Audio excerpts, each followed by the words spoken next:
ఈ పరిశుద్ధ ఆదివారం కొరకు ఏర్పాటు చేయబడిన దేవుని లేఖన భాగముగా ఆదికాండము 22వ అధ్యాయము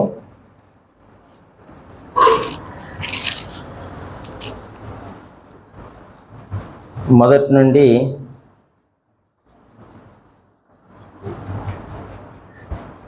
19 వచనములు ఉన్నటువంటి సారాంశాన్ని మనము ధ్యానం చేసుకుని పోతూ ఉన్నాం. ఆదికాండము 22వ అధ్యాయము మొదటి నుండి 19 వచనములు ఉన్నటువంటి సారాంశాన్ని మనము ధ్యానం చేయబోతూ ఉన్నాం. మరొక వాక్య భాగాన్ని మనము ధ్యానం చేద్దాం. యోహాను సువార్త 4వ అధ్యాయము 23వ వచనాన్ని చదువుతూ ఉన్నాను. అయితే యథార్థముగా ఆరాధించువారు ఆత్మతోనూ సత్యంతోనూ తండ్రిని ఆరాధించు కాలము వచ్చుచున్నది, అది ఇప్పుడును వచ్చేయున్నది. తను ఆరాధించువారు అట్టువారే కావాలని తండ్రి కోరుచున్నాడు లేక వెతుకుచున్నాడు.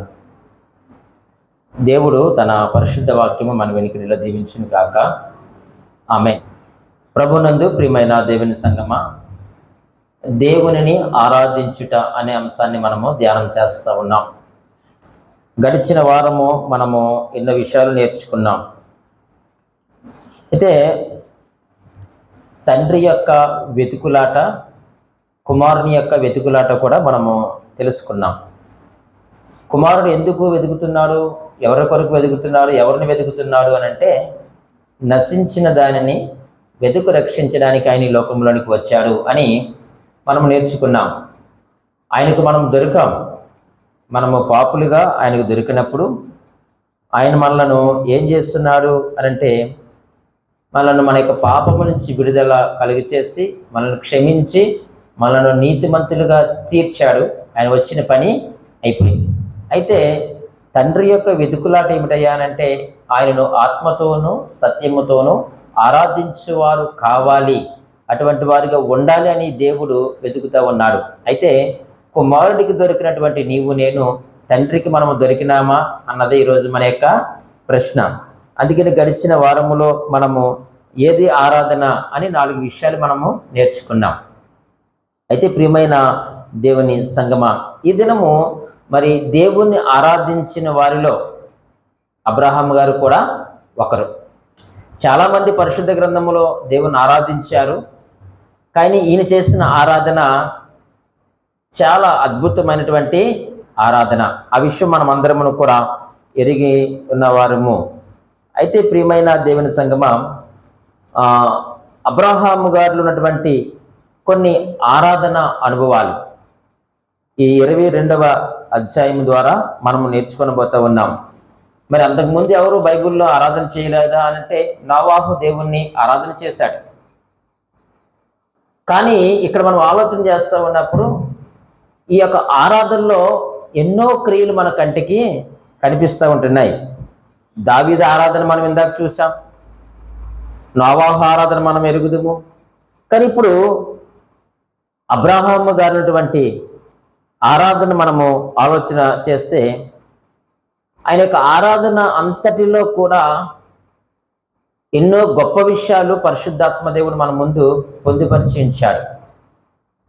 ఆయన దేవుణ్ణి ఆరాధించడానికి ఆధారం ఏమిటయ్యా అనంటే, మనము చదివినటువంటి యొక్క 22వ అధ్యాయములో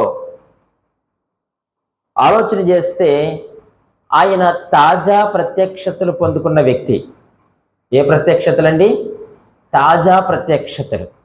ఈరోజు మనము దేవుణ్ణి ఆరాధిస్తూ ఉన్నప్పుడు ఆయన యొద్ద నుంచి మనము కొన్ని ప్రత్యక్షతలు ఏం చేయాలి? పొందుకోవాలి. మనం ఏ ప్రత్యక్షతలు అయితే పొందుకున్నామో వాటిని ఆధారం చేసుకొని మనము దేవుణ్ణి ఆరాధించవలసిన వారిగా మనం ఉన్నాం. అయితే అబ్రహాము గారు పొందుకున్నటువంటి ప్రత్యక్షతలు ఏమిటి అని మనం ఆలోచన చేస్తే కొన్ని మీ ముందు ఉంచుతాను.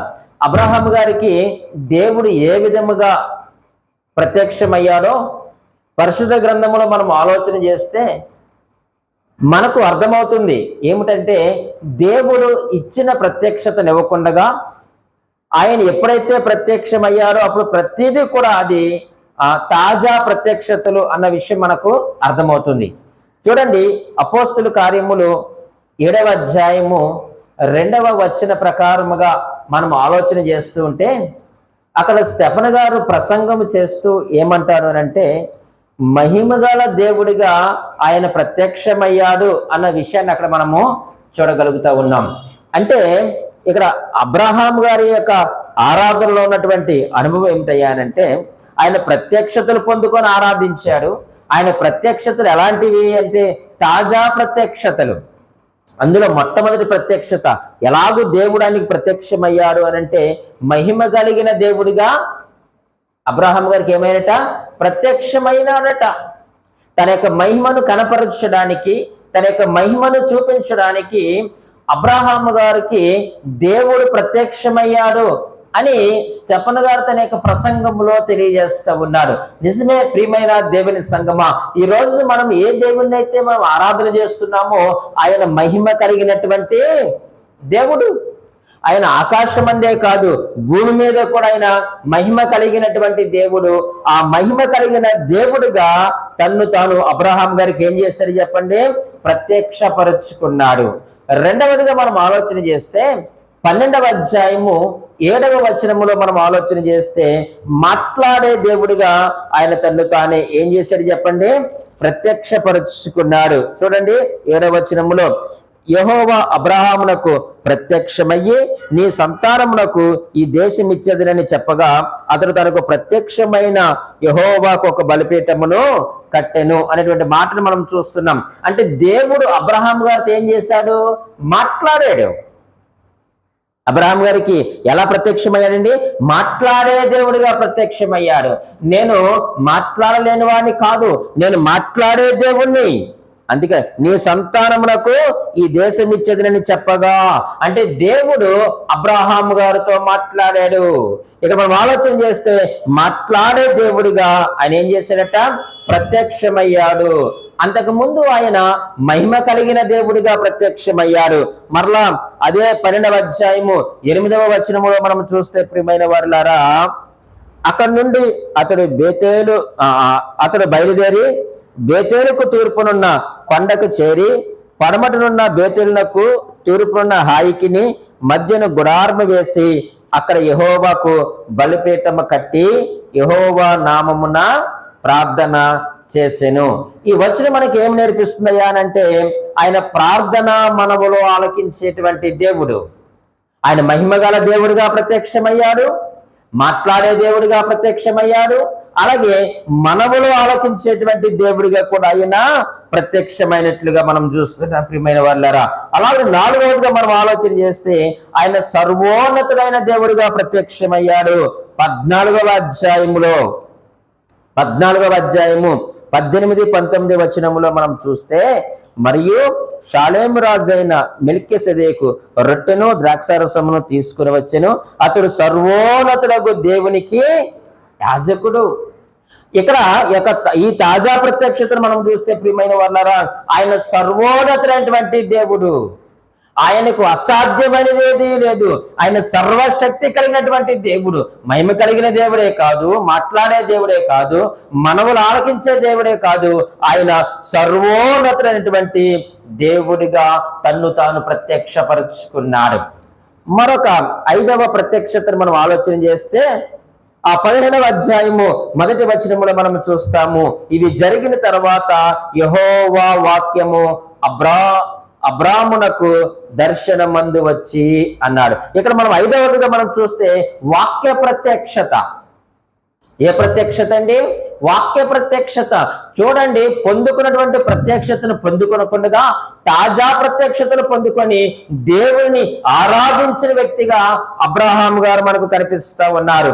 అలాగుననే 17వ అధ్యాయము 1వ వచనములో కూడా మనము చూస్తే అబ్రాహాము 99 ఏండ్ల వాడైనప్పుడు యెహోవా అతనికి ప్రత్యక్షమై ఏమన్నాడండి, నేను సర్వశక్తి గల దేవుడను. చూడండి, ఆయన ఎలాగ ప్రత్యక్షపరచుకున్నాడంటే, నేను సర్వశక్తి కలిగిన దేవుడను, నేను సర్వోన్నతుడనే కాదు సర్వశక్తి కలిగిన దేవుణ్ణి. నువ్వు అనుకుంటున్నావేమో, అయ్యో నేను వృద్ధాప్యంలో ఉన్నాను, నాకు పిల్లలు లేరు, నేను పిల్లలు లేనివాడిగా నేను ఉండిపోవాలా, వారసులు లేనివాడిగా నేను ఉండిపోవాలా అని నువ్వు అనుకుంటున్నావేమో.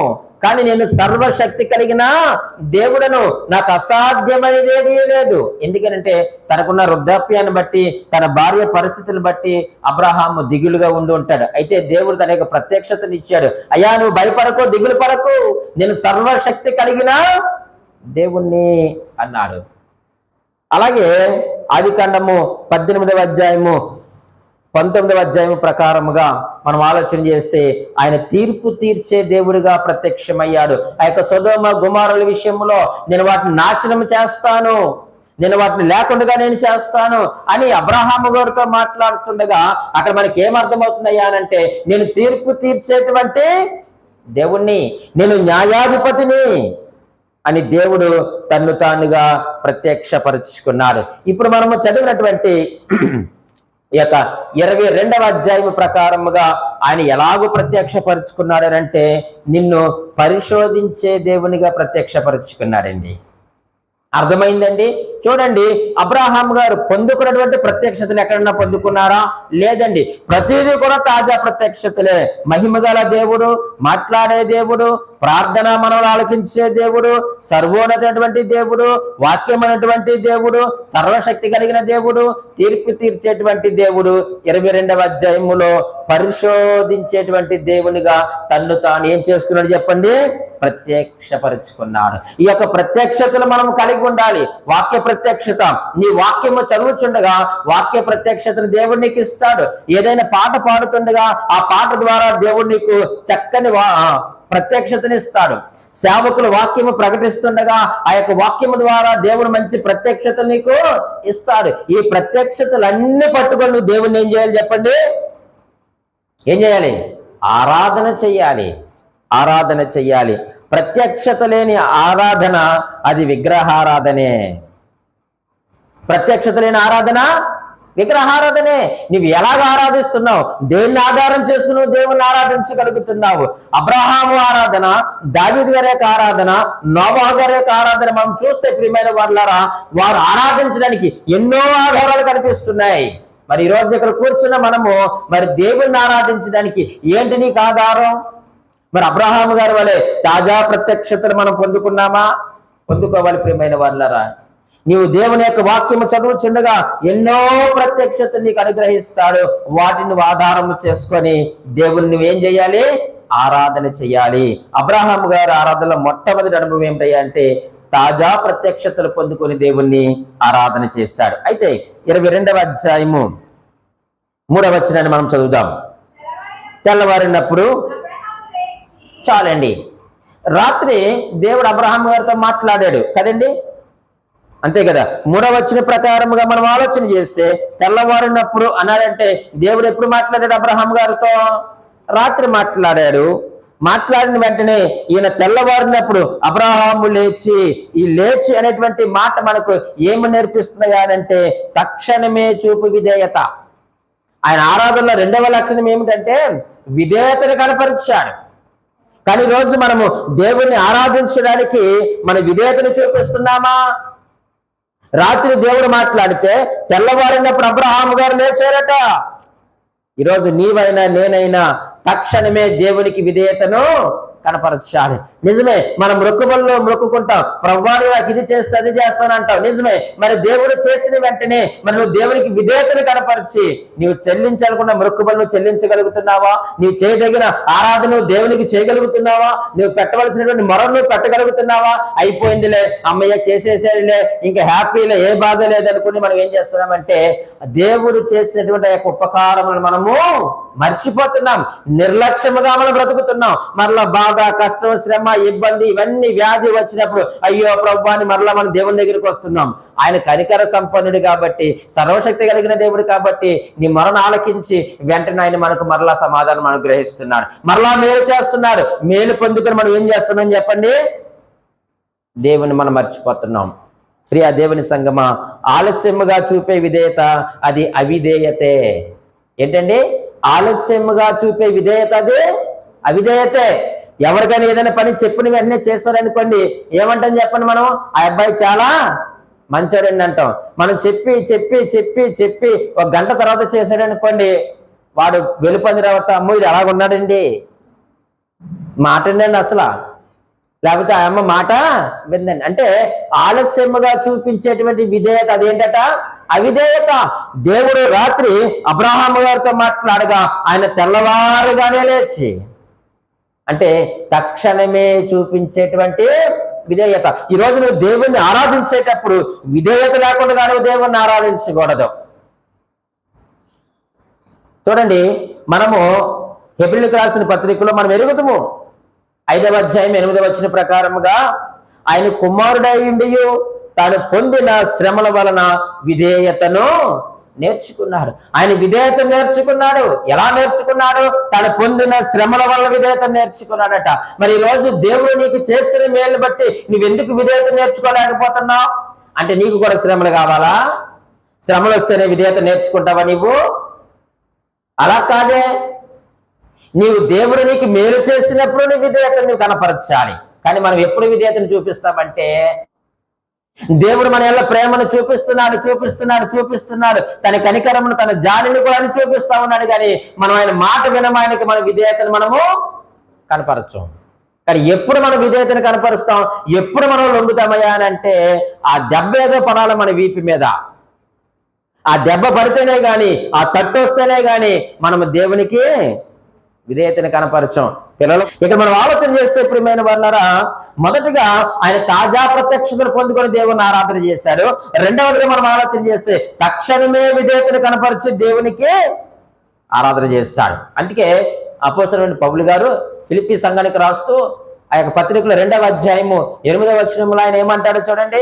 మరియు ఆయన ఆకారమందు మనుషుడిగా కనబడి మరణము పొందినంతగా, అనగా శిలువ మరణము పొందినంతగా విధేయతను చూపిన వాడే తన్ను తాను తగ్గించుకొనెను.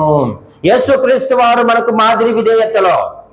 యేసుక్రీస్తు వారు మనకు మాదిరి, అబ్రహాము గారు మనకు మాదిరి, ఇలాగ ఎంతో మంది భక్తులు మనకు మాదిరికరముగా ఉన్నారయ్యా. వారందరినీ మాదిరిగా పెట్టుకొని నువ్వు దేవుని ఏం చేయాలి చెప్పండి? ఆరాధన చేయవలసిన వారిగా ఉన్నాం. మూడవ విషయాన్ని నేను మీకు జ్ఞాపకం చేస్తాను. మరలా ఆ యొక్క 22వ అధ్యాయములోనే 3వ వచనములో ఇలాగూ రాస్తా ఉన్నాడు.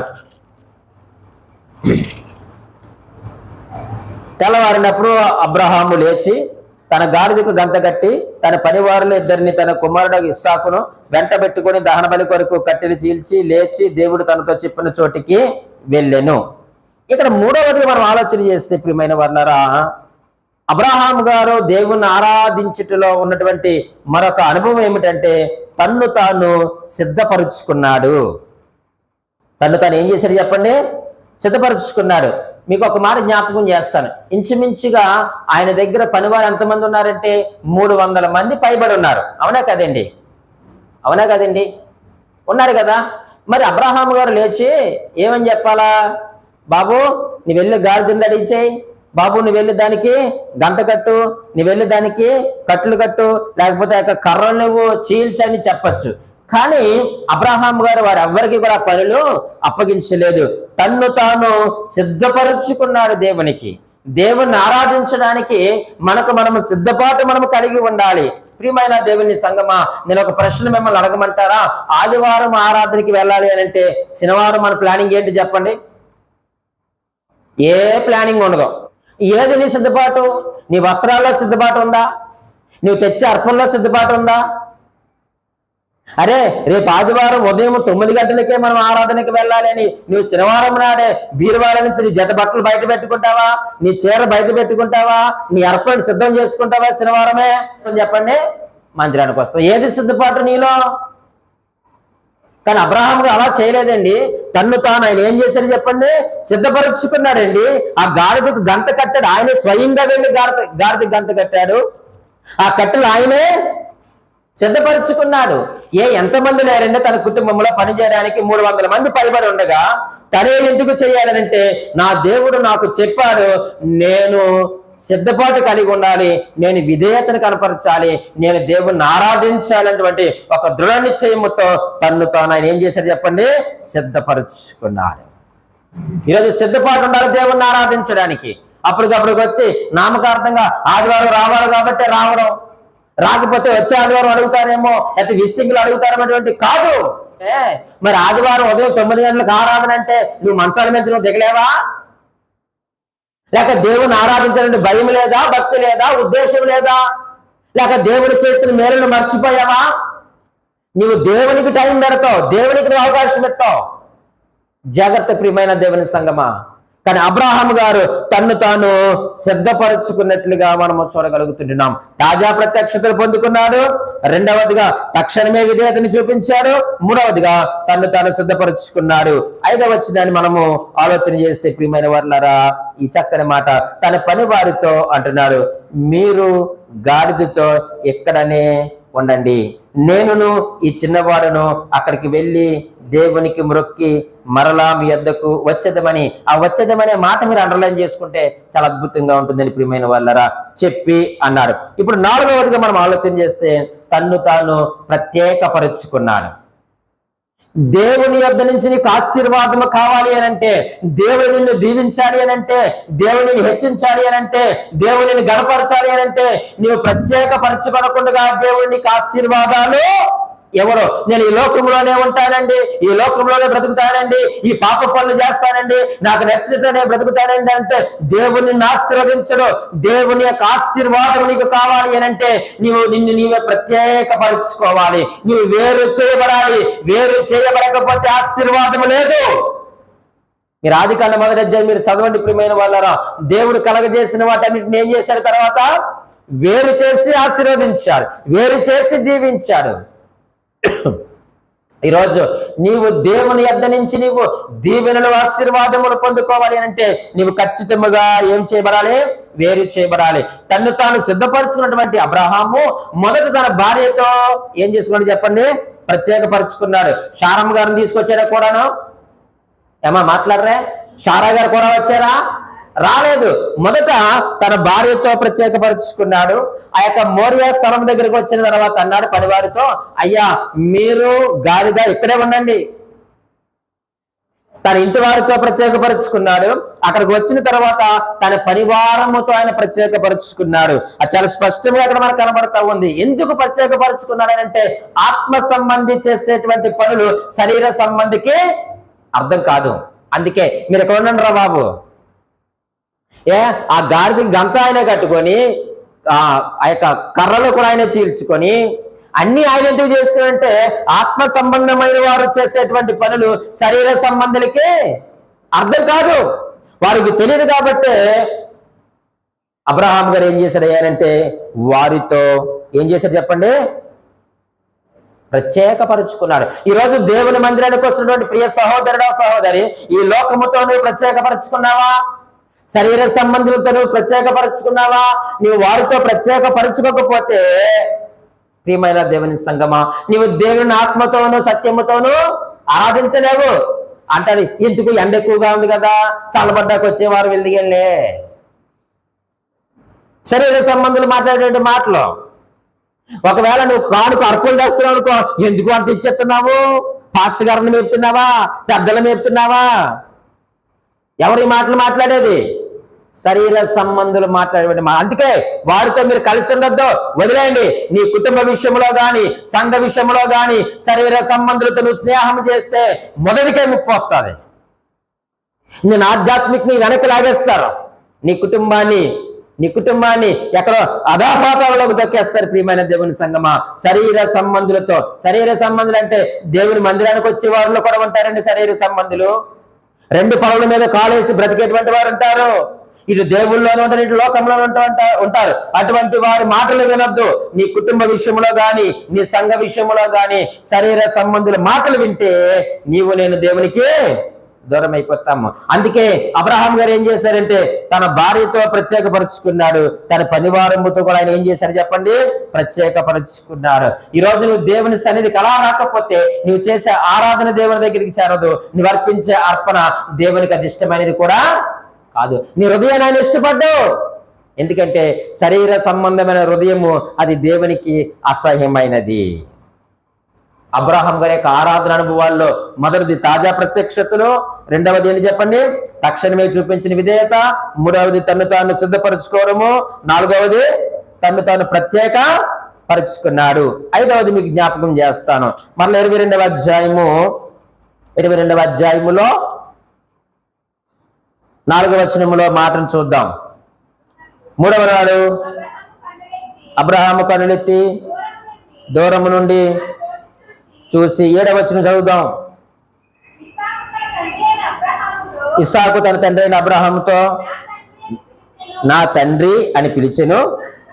అందుకతడు ఏమి నా కుమారుడా అనెను. అప్పుడు అతడు నిప్పును కట్టెలను ఉన్నవి గాని దహన బలికి గొర్రె పిల్ల ఏది అని అడగగా అప్పుడు అబ్రహాం గారు చక్కనేటువంటి సమాధానం.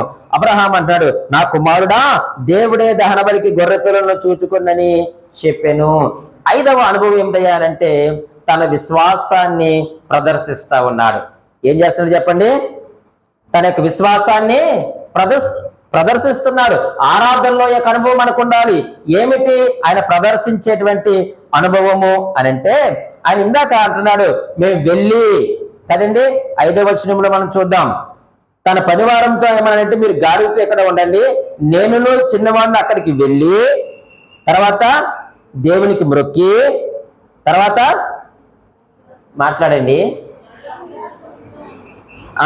మీ వద్దకు వచ్చేదమని చెప్పి అన్నాడు. ఇక్కడ 3 విషయాలు, వెళ్తున్నాం, రెండవదిగా మొక్కుతున్నాం, మూడవదిగా కదా. ఎంత గొప్ప విశ్వాసం చెప్పండి అబ్రహాం గారికి. దేవుడు ఏమన్నాడు, అబ్రహామా నీ కుమారుని నాకు బలిగా అర్పించు అన్నాడు. మరి దేవుడు చెప్పిన వెంటనే అబ్రహాం విధేయతను కనపరిచాడు. ఇప్పుడు ఎక్కడికి వెళ్తున్నాడు, తన కుమారుని బలి ఇవ్వడానికి వెళ్తున్నాడు. కానీ అబ్రహాం గారి విశ్వాసం ఎంత గొప్పదో చూడండి. అసలు నిజంగా ఆయన బలి ఇచ్చేస్తే ఇంకేమీ లేదు, శూన్యం, పిల్లలు కూడా ఆయనకు లేరు. కానీ ఆయన అంటున్నాడు మేము వెళ్తున్నాం, దేవునికి మొక్కుతున్నాం, మరలా మేము వచ్చేదము అన్నాడు. అబ్రహాం గారు తన యొక్క విశ్వాసాన్ని ఆయన ఏం చేస్తున్నాయనంటే ప్రదర్శిస్తూ ఉన్నాడు. ఈరోజు నా విశ్వాసాన్ని మనము ప్రదర్శించగలుగుతున్నామా? గడిచిన వారంలో అనుకుంటే మనం చెప్పుకున్నాం, దేవాలయంలో ఆ యొక్క 2 కాసులను కానుకగా ఇచ్చినట్లుగా మనం చూస్తున్నాం. అక్కడ ఆమె ఏమి చేస్తున్నాయనంటే తన జీవనం అంతా కూడా దేవునికి ఇచ్చేసింది. మరి ఇప్పుడు అబ్రహాం గారు కూడా తనకు కలిగిన సమస్తాన్ని ఇచ్చేస్తున్నప్పటికీ కూడా తన యొక్క విశ్వాసమును ఆయన వదిలిపెట్టలేదు, విశ్వాసంలో నుంచి అయినా తొలగిపోలేదు. ఆయన అంటున్నాడు వెళ్ళి మ్రొక్కి వచ్చేదము అన్నాడు. కొడుకు ఏమంటున్నాడు చెప్పండి, కొడుకు ఏమంటున్నాడు, నాన్నగారు అలాగని ఉంటాడా?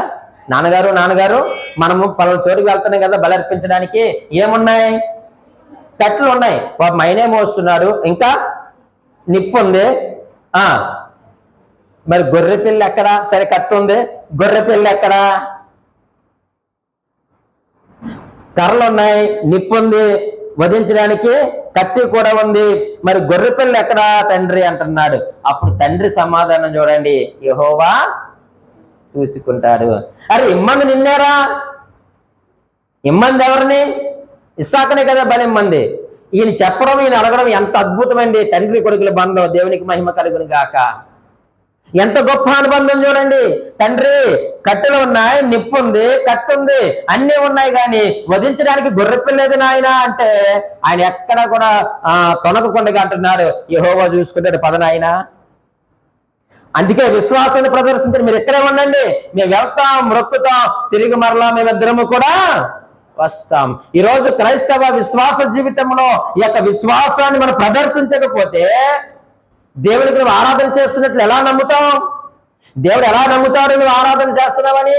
నీ యొక్క ఆరాధనలో నీ యొక్క విశ్వాసము నువ్వేం చేయాలి చెప్పండి, ప్రదర్శించవలసిన వారిగా మనం ఉన్నాం. ఎన్ని అనుభవాలు చూడండి ప్రియా దేవుని సంగమా. మరొక అనుభవాన్ని మీ ముందు ఉంచుతాను, మరొక అనుభవాన్ని. ఇప్పటికి ఎన్ని అనుభవాలు ఉన్నాయి? 5 అనుభవాలు వచ్చాయి.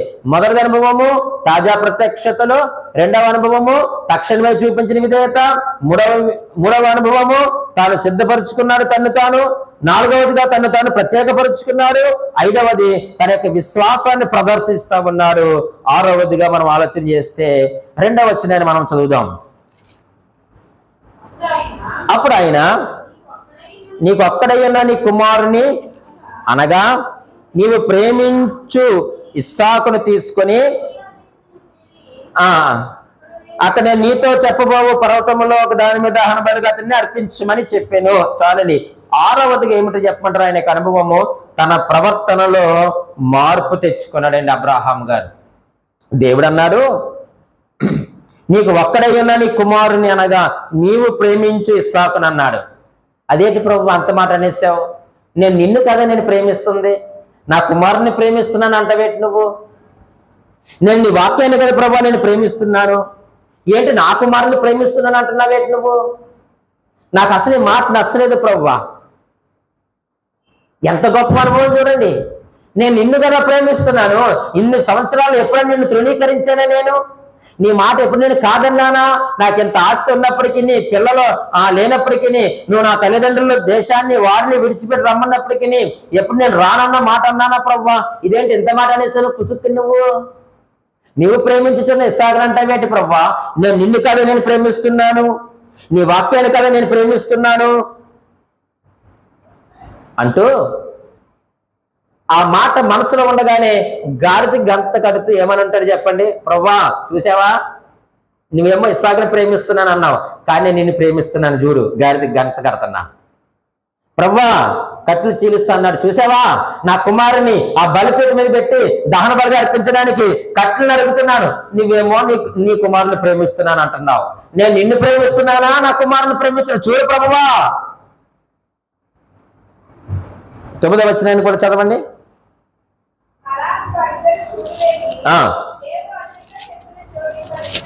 వచ్చినప్పుడు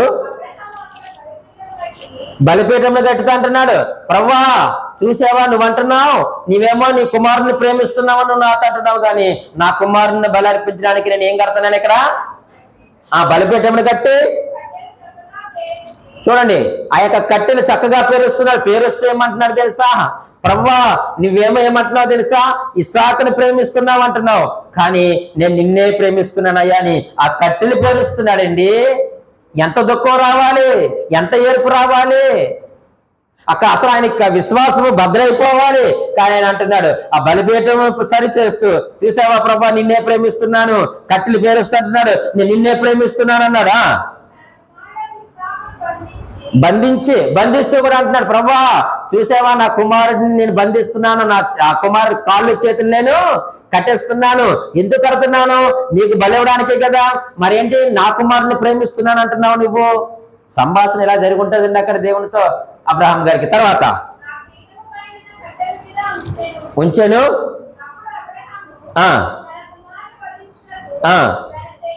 తన చెయ్యి చాపి చాలండి కత్తి కూడా ఎత్తాడు. ఎందుకు చెప్పండి? బలి ఇవ్వడానికి. అప్పుడు కూడా ఉంటాడు, ప్రభువా చూసావా ఇవ్వడానికి నేను సిద్ధం, తీసుకోవడానికి నువ్వు సిద్ధమా? నువ్వేమో నీ కుమారుని ప్రేమిస్తున్నావంటావు ప్రభువా, నేను భరించడానికి సిద్ధంగా ఉన్నాను, కట్టెలు పేర్చాను, నిప్పు ఉంది, బలిపీఠం కట్టాను, ఇంత చేస్తూ నేను నిన్ను ప్రేమిస్తావంటే నువ్వేమో ఏమంటున్నావో తెలుసా? నీ కుమారుని ప్రేమిస్తున్నావంటావా అన్నాడు. నిజంగా ఒక్క మాట నాకు అక్కడ ఏమర్థమైందంటే, దేవుణ్ణే గడగడలాడించిన భక్తి. దేవునికి స్తోత్రం. దేవుణ్ణి ఏం చేశాడు చెప్పండి? గడగడలాడించలేదా? ఆడించాడండి. చూడండి, చెయ్యి చాపి కత్తి పట్టుకొనగా యెహోవా దూత ఎక్కడి నుంచి పరిగెత్తుకొచ్చాడు అంటే, నీ భక్తి నీ విశ్వాసము దేవుని యొక్క సింహాసనం ఏం చేయాలి? కదిలించాలి. ప్రియమైన వాళ్ళారా, దేవుడే పరిగెత్తుకుంటా వస్తున్నాడు. పరిగెత్తుకుంటా వచ్చి, ఏ అబ్రహామా నువ్వు ఆ పిల్లవాడిని ఏమీ చెయ్యొద్దు అన్నాడు దేవుడు. మరి ఏంటి ప్రభువా, ఇస్సాకుని ప్రేమిస్తున్నామని అంటావు, ఎంత మాట అనేసావు ప్రభువా? నీవు ఎక్కడ ప్రేమిస్తున్నానయ్యా? నేను నిన్ను ప్రేమిస్తున్నాను, నీ వాక్యాన్ని ప్రేమిస్తున్నాను, నీ ప్రత్యక్షత నేను ప్రేమిస్తున్నాను. పరలోకము నుంచి యెహోవా దూత ఏం చేశాడట? పరిగెత్తుకుంటూ అబ్రహాము గారి దగ్గరికి వచ్చాడు. ఒక మాట మిమ్మల్ని అడిగిన ఒక ప్రశ్న, అబ్రహాము దేవుణ్ణి ప్రేమిస్తున్నాడు అనడానికి ఎన్ని మార్కులు వేద్దాం? మీరు ఈ మాటకు సమాధానం చెప్పాలా? అబ్రహాము గారు దేవుణ్ణి ప్రేమిస్తున్నాడు అని అనడానికి ఎన్ని మార్కులు వేద్దాం? ఒక 100 మార్కులు అనుకున్న ఉదాహరణకి ఎన్ని వేద్దాం? 100 వేసేద్దాం అంటారా? దేవునికి మహిమ కలిగిన గాక. ఇప్పుడు ఇంకో ప్రశ్న వేస్తున్నాను, మరి ఇప్పుడు నువ్వు దేవుని ప్రేమిస్తున్నావు అనడానికి నీకెన్ని మార్కులు వేయాలి? అబ్రహాం గారు కాబట్టి ఏసు బారేసు మనకేం పోయింది? ఒక 100 అంటే ఏం పోయిందండి? 1000 అంటే 1000కి 1000 వేసేద్దాం, అవసరం 1000 10 వేద్దాం పాస్టర్ గారు అంటారు. సరే, ఆయన కూడా పక్కన పెడదాం. నీవు దేవుణ్ణి ప్రేమిస్తున్నావు అనడానికి నీకెన్ని మార్కులు వేయాలి? నేను దేవుణ్ణి ప్రేమిస్తున్నాను అనడానికి నాకెన్ని మార్కులు వేయాలి? నువ్వు నిజంగా దేవుణ్ణి ప్రేమిస్తే మన యొక్క ప్రవర్తనలో ఏం రావాలట? మార్పు రావాలంటే అండి. అబ్రహాము దేవుని ప్రేమించాడు కాబట్టి తన యొక్క ప్రవర్తనలో మార్పు తెచ్చుకున్నాడు. గంతలు కట్టాడు, కట్టెలు చీల్చాడు, తన కుమారుని తీసుకుని వచ్చాడు, బలిపీఠం కట్టాడు, బంధించాడు, కట్టెత్తేశాడు. ఈరోజు నువ్వు నిజంగా దేవుని ప్రేమిస్తే నా ప్రవర్తనలో మార్పు రావాలి. ఒకవేళ మనము దేవుని ప్రేమిస్తే కనుక మనము దేవుని కొరకు సాహస కార్యాలు చేస్తామట, చెయ్యాలి. అబ్రహాం గారు అదే చేశారు. అబ్రహాం గారు ఆరాధనటువంటి అనుభవాలు అవన్నీ కూడా ఈరోజు నీవు నేను దేవుణ్ణి ఆరాధిస్తున్నాం. మన యొక్క అనుభవాలు ఏమిటో ఒక్కసారి మనము ఆలోచన చేసుకుందాం. చివరిగా ఆయన అనుభవం మరొక అనుభవం ఏమిటంటే తన్ను తాను అర్పించుకున్నాడు. తన కుమారుని అర్పించడం అంటే అర్థం ఏంటి చెప్పండి? తన్ను తాను అర్పించుకోవడమే. తన కుమారుని అర్పించడం అంటే తన్ను తాను అర్పించుకోవడమే. తనకు కలిగినది ఏదైనా ఉందంటే ఆ యొక్క ఆస్తుపాస్తులు కాదు, కానీ దేవుడు తనకి ఇచ్చినటువంటి యొక్క బహుమానము ఆ కుమారుడే ఆయనకి సమస్తము. ఆ కుమారుని అర్పించడం అంటే తన్ను తానే దేవునికి అర్పించుకున్నాడు. ఇది కదా దేవుణ్ణి ఆరాధించడం అంటే. ఈరోజు దేవుణ్ణి ఆరాధించేటువంటి అనుభవాల్లో మనకు మనమే అర్పించేసుకోవాలి. ఇందాక అదే దావీదు గారి విషయంలో కూడా ఏముంది ప్రభు, నన్ను దాటి వెళ్తే నీకు ఇవ్వడానికి ఏమీ లేదు, నథింగ్. నన్ను దాటి వెళ్తే అంతా కూడా నీదే, అంతా కూడా ఇదే. కాబట్టి నన్ను నేను నీకు అర్పించుకుంటున్నాను. ఈరోజు నీవైనా నేనైనా మనము దేవునికి ఏం చేయాలా? సజీవ యాగముగా దేవునికి మనము సమర్పించుకోవాలి. మరలా ఒక్కసారి ఆ యొక్క అనుభవాలు జ్ఞాపకం చేసుకొని మనం ముగించుకుందాం. అబ్రహాం గారి యొక్క ఆరాధనలో అనుభవాలు ఏమిటయ్యానంటే ఆయన తాజా ప్రత్యక్షతలు పొందుకొని దేవుణ్ణి ఆరాధించాడు. ఆయన తక్షణమే విధేయతను చూపి దేవుణ్ణి ఆరాధించాడు. తన్ను తాను సిద్ధపరుచుకొని దేవుణ్ణి ఆరాధించాడు. తన్ను తాను ప్రత్యేకపరుచుకొని దేవుణ్ణి ఆరాధించాడు. తన విశ్వాసాన్ని ప్రదర్శించి దేవుణ్ణి ఆరాధించాడు. తన ప్రవర్తనలో మార్పు తెచ్చుకొని దేవుణ్ణి ఆరాధించాడు.